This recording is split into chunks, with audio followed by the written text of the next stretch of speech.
کوئی عصمت مزاج بی بی عصمت معاب بی بی آئے اور مرد احترام نہ کرے.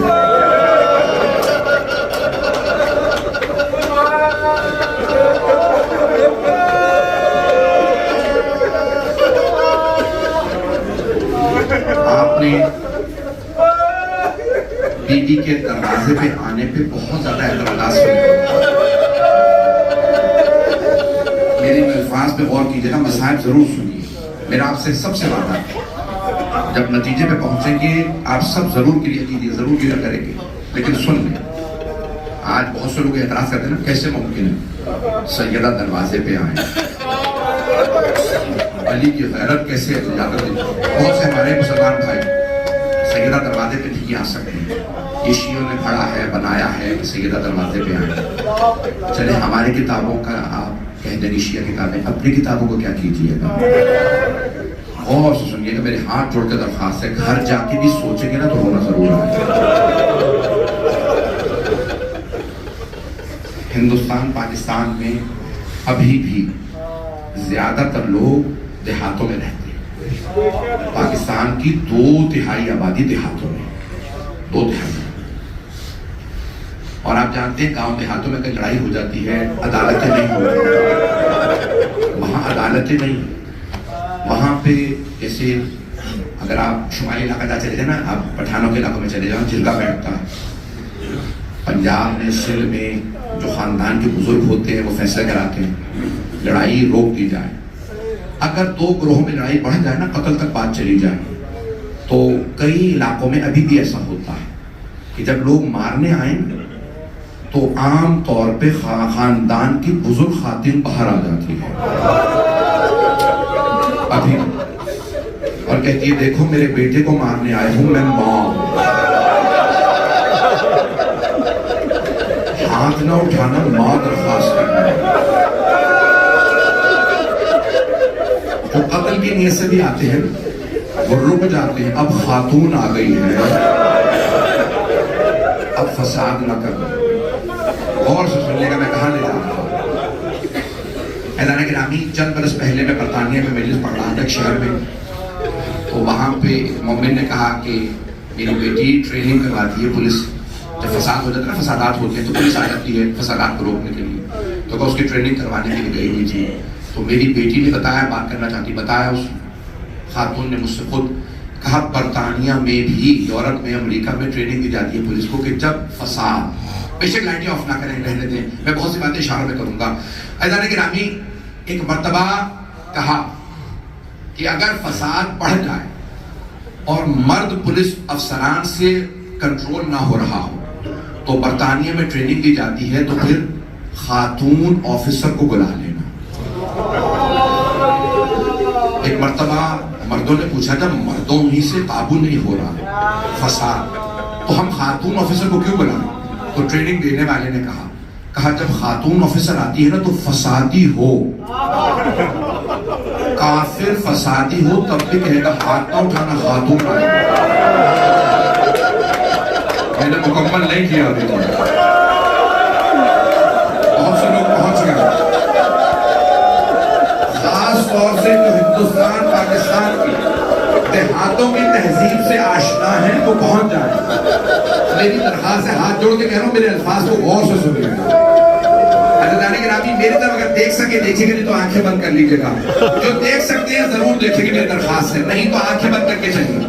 تو اکثر دنیا میں کہا جاتا ہے اگر فساد بڑھ جائے, فسادیوں کے سامنے بھی اگر کوئی خاتون آ جائے تو وہ احترام رک جاتے, اور اگر خاتون پردے دار,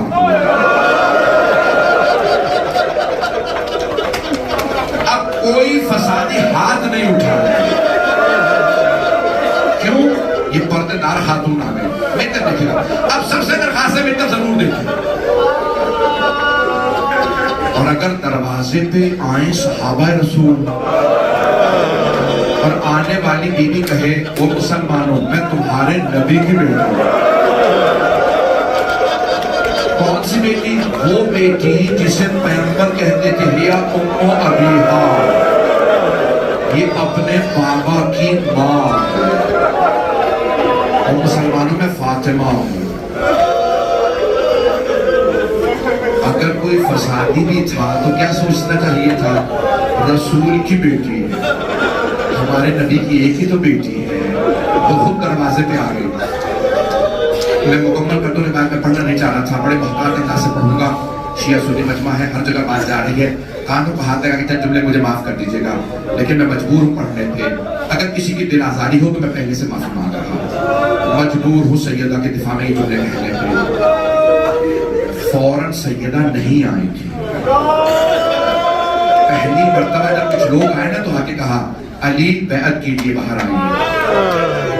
مولا علی دروازے پہ آئے، دروازہ کھولا اور دیکھنے کے بعد فرمایا میں بیعت نہیں کروں گا، واپس چلے جاؤ۔ آنے والا چلا گیا اور جا کے کہا علی مسجد میں نہیں آ رہے، خود کہا ہے میں نہیں آؤں گا، بیعت نہیں کروں گا۔ دوسری مرتبہ پھر کچھ لوگ آئے، اب مجمع زیادہ تھا، آنے کے بعد کہا یا علی آپ کو مسجد میں بلایا گیا، فوراً آ کے بیعت کیجئے۔ کہا چلے جاؤ، میں بتا رہا ہوں میں بیعت نہیں کروں گا۔ یہ تو صحیح بخاری میں بھی ہے نا کہ مولا علی نے زبیر نے بیعت نہیں کی تھی، آئے آ کے کہا کہ میں بیعت نہیں کروں گا، اب میں قرآن جمع کر رہا ہوں، حجرے میں ہوں، اب دروازے پہ مت آنا، میں حجرے میں ہوں، قرآن میرے آغوش میں بکھرا ہوا ہے۔ مولا نے آنے کے بعد قرآن کریم آغوش میں رکھا اور آپ چاروں طرف تھے۔ اب آپ جانتے ہیں نا قرآن کی حرمت آل محمد سے زیادہ کوئی نہیں جانتا، مولا کے آغوش میں قرآن ہے۔ اب تیسری مرتبہ جب مجمع آیا تو ایک آدمی نہیں آیا، 40-50 افراد، کچھ کہتے ہیں اس سے بھی زیادہ آئے دروازے پہ اور پوچھی اب دروازے پہ مت آنا، میں حجرے میں ہوں، قرآن میرے آغوش میں بکھرا ہوا ہے۔ مولا نے آنے کے بعد قرآن کریم آغوش میں رکھا اور آپ چاروں طرف تھے۔ اب آپ جانتے ہیں نا قرآن کی حرمت آل محمد سے زیادہ کوئی نہیں جانتا، مولا کے آغوش میں قرآن ہے۔ اب تیسری مرتبہ جب مجمع آیا تو ایک آدمی نہیں آیا، 40-50 افراد، کچھ کہتے ہیں اس سے بھی زیادہ آئے دروازے پہ اور اونچی اونچی کہنے لگے علی کو باہر نکالو بیعت کے لیے، نہیں تو ہم دروازے کو آگ لگا۔ جناب سیدہ نے سر پہ چادر رکھی، بیوی صحن میں چکی پیس رہی تھی، بیوی نے چکی کو چھوڑا، فوراً برقع سر پہ لیا، جب دیکھا نا کہ دروازے پہ ہجوم ہو رہا، لوگ زور زور سے دروازے پہ ہاتھ مار رہے ہیں اور کچھ لوگ لاتے بھی مار رہے ہیں، شور بتا رہا تھا۔ میں نے پہلے کہا مجھے معاف کر دیتے کہ میں سب تمہیں پڑھوں گا، لیکن دروازے پہ آئے اور آنے کے بعد بیوی نے مرتبہ دونوں ہاتھ دروازے پہ رکھے، میں تب دیکھیے گا آخری تم نے پڑھ لو، 2 سے 4 منٹ کی زحمت، بیوی نے دونوں ہاتھ دروازے پہ رکھے اور آواز سے کہا او مسلمانوں میں تمہارے نبی کی بیٹی ہے۔ آنے والوں میں سے کچھ نے ایک دوسرے کو دیکھا، نبی کی بیٹی دروازے پہ ہے، ایک نے آواز دی چاہے نبی کی بیٹی ہو، ہم گھر کو آگ لگا دیں گے، میں دروازہ جلا دوں گا، علی کو باہر نکالوں۔ مولا کے کانوں میں آواز آئی، مولا نے ایک مرتبہ اوراق کو رکھنا شروع کیا، میں خود دروازے پہ جاؤں، اچانک کسی آدمی نے دروازے پہ آگ لگا دی، بس آگ کا بہت سے علماء جسے علامہ شبلی نعمانی دیگر کہتے ہیں نہیں آگ لگائی نہیں، صرف ڈرانے کے لیے دروازے پہ آگ لائے تھے۔ میرا سوال ایسی کون سی قیامت آ گئی تھی نبی کی بیٹی کے دروازے پہ آگ لگا؟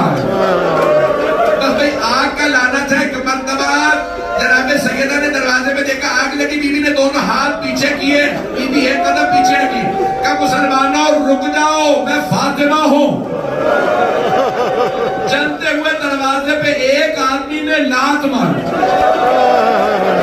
ایک مرتبہ دروازہ گرا، دروازے کا گرنا تھا، بیوی نے آواز دی فضا الیکی، جلدی آؤ میرا محسن۔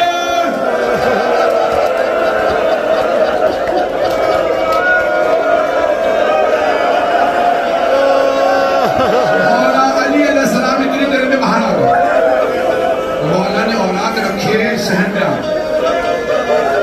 ایک آدمی داخل ہو چکا تھا، مولا نے گریبان میں ہاتھ ڈالا، اٹھا کے زمین میں پھینکا، ذوالفقار کھینچی اور رکھ کے سینے میں کہا اگر پیغمبر اسلام نے مجھ سے قسم نہ لی ہوتی، وعدہ نہ لیا ہوتا، یا علی میرے بعد تلوار نہ اٹھائیے گا، سب برگش کر جائیں گے، میں ابھی تیرے 2 ٹکڑے کر دیتا ہوں۔ اب مولا کی آنکھوں سے آنسو بہنے لگے۔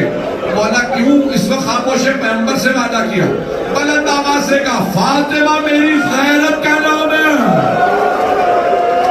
مولا نے تلوار پھینکی، کسی نے آواز دی علی جنگ نہیں کریں گے، گرفتار کر لو۔ رسیاں باندھنے لگے، کسی نے گلے میں رسی ڈالی، کسی نے ہاتھوں میں۔ بہتر دیکھے گا، مولا نے آواز دی گرفتار کر کے لے چلو، میں ممانعت بھی کروں گا، میں روکوں گا نہیں، چلو۔ جب گرفتار کیا نا، رسیاں باندھ کے لے جانے لگے، خدا کی قسم عجیب الفاظ ہے، اس حالت میں جناب سیدہ نے ہاتھ بڑھایا، مولا کی ابا میں ڈالا۔